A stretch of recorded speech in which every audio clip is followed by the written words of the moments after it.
ये कहानी है दो बच्चों की जो एक गांव में रहते थे।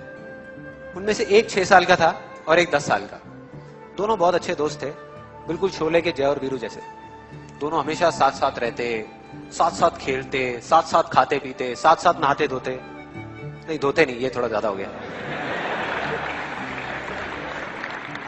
तो एक दिन वो दोनों गांव से थोड़ा दूर निकल गए और खेलते खेलते उनमें से जो बड़ा बच्चा था 10 साल वाला, वो कुएं में गिर गया और जोर जोर से चीखने चिल्लाने लग गया क्योंकि उसको तैरना नहीं आता था। अब जो दूसरा बच्चा था छोटा सा 6 साल का, उसने अपने आसपास में देखा और उसको कोई नजर नहीं आया, उसको कोई नहीं दिखा जिसको कि वो बुला सके हेल्प के लिए। और फिर उसकी नजर पड़ी एक बाल्टी पे जिसपे एक रस्सी बंधी हुई थी। उसने एक सेकंड भी वेस्ट नहीं किया, उस बाल्टी को उठा करके कुएं में फेंक दिया और अपने दोस्त को बोला कि पकड़ ले इसको।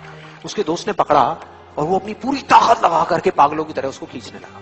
खींचता रहा, अपनी पूरी जान लगा दी उसने। छोटे से बच्चे ने, 6 साल के और 10 साल के बच्चे ने उस बाल्टी को पकड़ा हुआ था। खींचता रहा और तब तक नहीं रुका जब तक उसने अपने दोस्त को बचा नहीं लिया, जब तक वो बाहर नहीं आया। अब यहां तक तो ठीक था, यहां तक तो ये कहानी समझ आती है।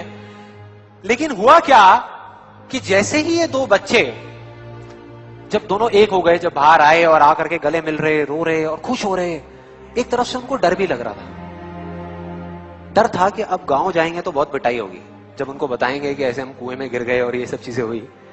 लेकिन मजे की बात, ऐसा कुछ भी नहीं हुआ। वो जब गांव गए और जा करके उन्होंने अपने घर वालों को बताया, बाकी गांव वालों को बताया, तो किसी ने विश्वास नहीं किया, पूरे गांव वालों ने। और वो अपनी जगह बिल्कुल ठीक थे क्योंकि उस बच्चे में इतनी ताकत भी नहीं थी कि वो एक बाल्टी पानी से भरी हुई वो उठा सके। तो इतने बड़े बच्चे को इतनी ऊपर खींचना तो बहुत दूर की बात है। लेकिन एक आदमी था उस गांव में, उसने विश्वास कर लिया। उनको सब रहीम चाचा कहते थे, उस गांव के सबसे समझदार बुजुर्गों में से एक। और सबको लगा कि यार ये कभी झूठ नहीं बोलते, अगर ये कह रहे हैं तो जरूर कोई ना कोई बात होगी, कोई ना कोई वजह होगी जिस वजह से ऐसा कह रहे हैं। और फिर सारे गांव वाले इकट्ठे होकर के उनके पास में गए और जाकर के बोले कि देखो जी, हमें तो कुछ समझ आ नहीं रहा, आप ही बता दो कि ऐसा कैसे हो सकता है। तो उनको हंसी आ गई। वो बोले कि यार इसमें मैं क्या बताऊं, वो बच्चा बता तो रहा है उसने कैसे किया।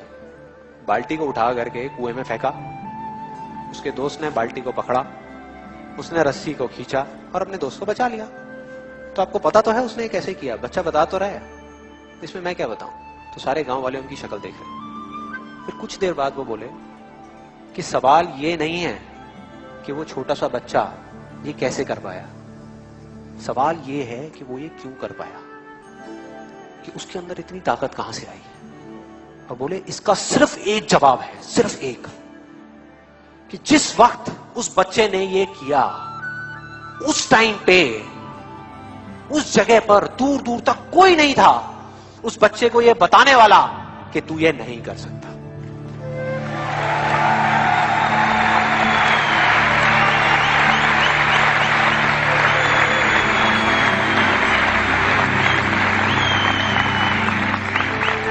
बोले कोई नहीं था, कोई नहीं, यहां तक कि वो खुद भी नहीं, वो खुद भी नहीं।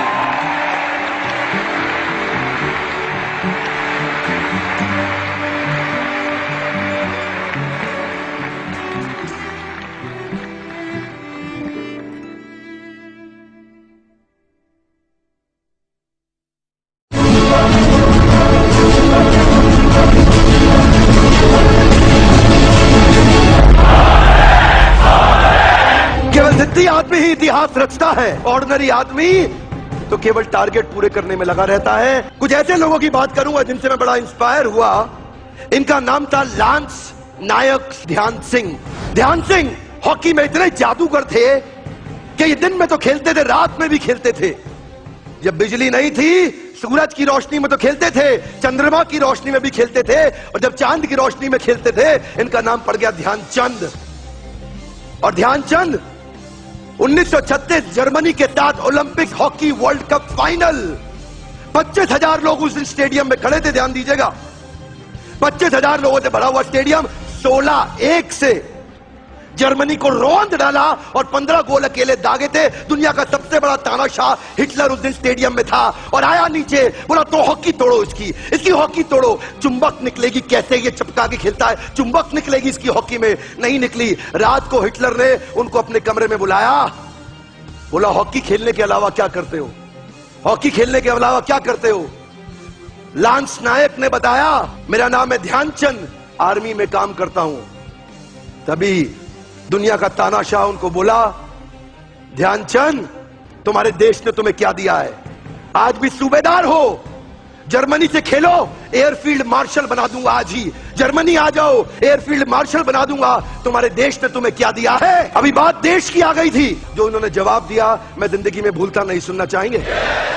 सुनना चाहेंगे? मेजर ध्यानचंद ने उनको कहा साहब मिस्टर हिटलर, मेरे देश की जिम्मेदारी नहीं है मुझे आगे बढ़ाने की, ये मेरी जिम्मेदारी है अपने देश को आगे बढ़ाने की, अपने देश से ही खेलूंगा, अपने देश से ही खेलूंगा।